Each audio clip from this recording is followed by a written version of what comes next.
The cowling is now complete and back on the engine, as you can see.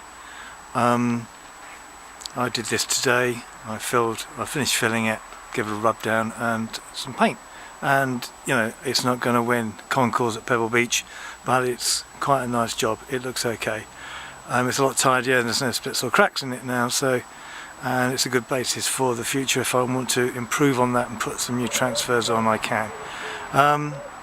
One thing that some people might find, you know, useful to know is down here on these rubber clamps that hold the thing to it, I've fitted new screws, etc. And this is what was holding them on. These awful, can't see it very well, so very badly rusted carbon steel nuts and bolts, which most of them I had to chew them off. And these other things, these clevis pins that go through the rubber holder with a split pin on the end. And of course you can see that that's quite, if you can see it, quite corroded. Can you see that? I hope you can. Anyway, so what I thought, I had a look around on the web to see if I could find some replacements that were made of stainless perhaps, and I couldn't. So what I did was I got some long, I think about 40mm long, measured it quite carefully, Allen screws in stainless with some nylon nuts, and there's 4 washers in there, one either side of the metal bit to try and protect it.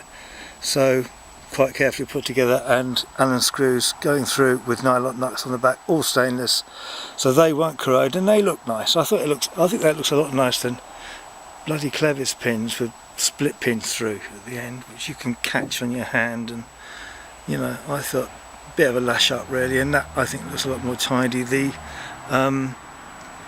nylox, you know, as long as you don't keep doing them up and undoing them, you just do them up once, they'll stay put. They're just tightened gently against the metal bracket, and that's enough, and they're flush with the end, so I think that looks pretty smart. Yeah, so that's the engine complete. I also have my new 23-inch pitch laser 2 prop on there with the high heavy-duty centre, which is a new one and cost me 70 quid. So, and that by the way, that nut, when you use a heavy-duty flow torque centre, has to be done up to 100 foot-pounds, not the usual 50 or 55. So if ever you fit one of these, keep it in mind. All right, right.